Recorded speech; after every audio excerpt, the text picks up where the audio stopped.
સિંગતેલના ભાવમાં ધીમે ધીમે ઉછાળો આવ્યો છે। રાજકોટમાં શુક્રવારે સિંગતેલમાં ડબ્બા દીઠ 40 રૂપિયાનો વધારો થયો। આ સાથે જ સિંગતેલના ડબ્બાનો ભાવ 2785 રૂપિયા સુધી પહોંચી ગયો છે। જાણકારોનું કહેવું છે કે છેલ્લા એક જ મહિનામાં સિંગતેલમાં ડબ્બા દીઠ 200 રૂપિયાનો વધારો થયો છે। સૌરાષ્ટ્ર ઓઇલ મિલ એસોસિએશનના પ્રમુખ કિશોર વિરડિયાના દાવા પ્રમાણે માવઠાના કારણે મગફળીનો જથ્થો ઓછો છે, જેના કારણે મગફળીનો ભાવ પણ ઊંચો છે। પરિણામે સિંગતેલમાં પણ ભાવ વધી રહ્યો છે। તેમણે કહ્યું કે આ વધારો ખેડૂતો માટે ફાયદાકારક છે।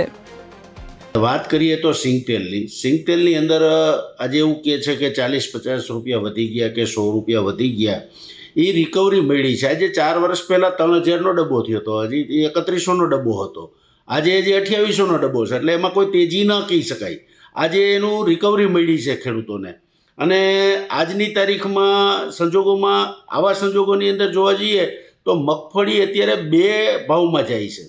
એક જે વધેલી છે અને વરસાદ પછી કોઈની પાછતરી હોય અને નીકળી હોય, વરસાદ પહેલાં નીકળી ગઈ હોય, એ જે 10-15% મગફળી જે બચેલી છે એટલે કોરી મગફળી છે, એની અંદર એક ફૂલ ડિમાન્ડ છે। ડિમાન્ડ એટલા માટે છે કે જે ખાનાર વર્ગ છે, સિંગતેલ ખાનાર વર્ગ છે, એને કોરી મગફળીનું જ તેલ આપવું પડે। કારણ કે જે મગફળી બગડી ગઈ છે એ મગફળીમાંથી એ તેલ કાઢીએ તો આફ્લાટોક્સિન આવે, ખરાબ થઈ ગયેલું આવે, એટલે એને રિફાઇનમાં જવા દેવું પડે।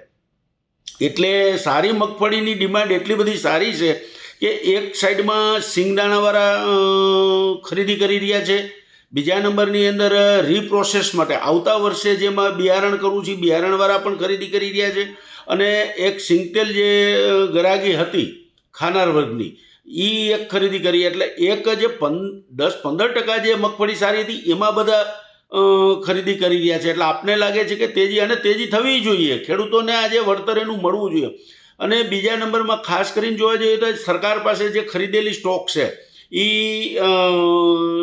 17 લાખ મેટ્રિક ટન જેવો તો એને ખરીદી લીધો છે। આપણે જે કહીએ છીએ કે 40-45 લાખ મેટ્રિક ટનનો જે પાક થયેલો છે, પણ અમારા અંદાજ મુજબ એટલો બધો પાક હતો નહીં, 36-38 લાખ ટન જેવો હતો।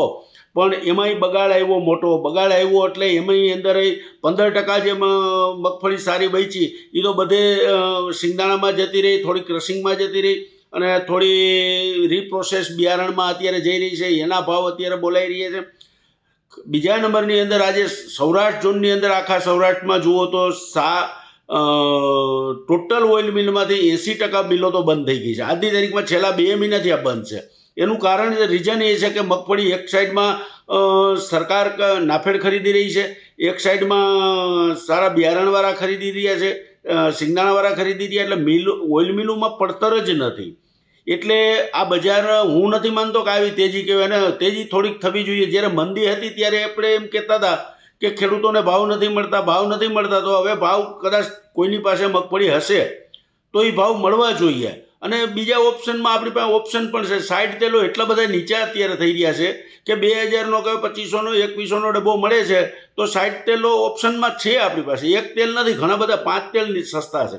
એટલે સિંગતેલ જે ઓરિજિનલ આજે જે બનવાનું છે એ સારી મગફળી 15%માં બધા આપણે પ્રોસેસ કરી રહ્યા છે। અને ખાસ કરીને સરકારને પણ હું વિનંતી કરું છું કે જે આ માલ ખરીદેલો છે એ વહેલી તકે માર્કેટમાં મૂકે। ગયા વર્ષે આપણે રિક્વેસ્ટ કરી હતી કે બહુ મંદી હતી તો મોડો મૂકે, અને વધારે મંદી થઈ તો આ વર્ષે આપણે રિક્વેસ્ટ કરીએ કે વહેલી તકે પાછો માર્કેટમાં મૂકે, એટલે આ બજાર છે એ સમતલ થઈ રહ્યા।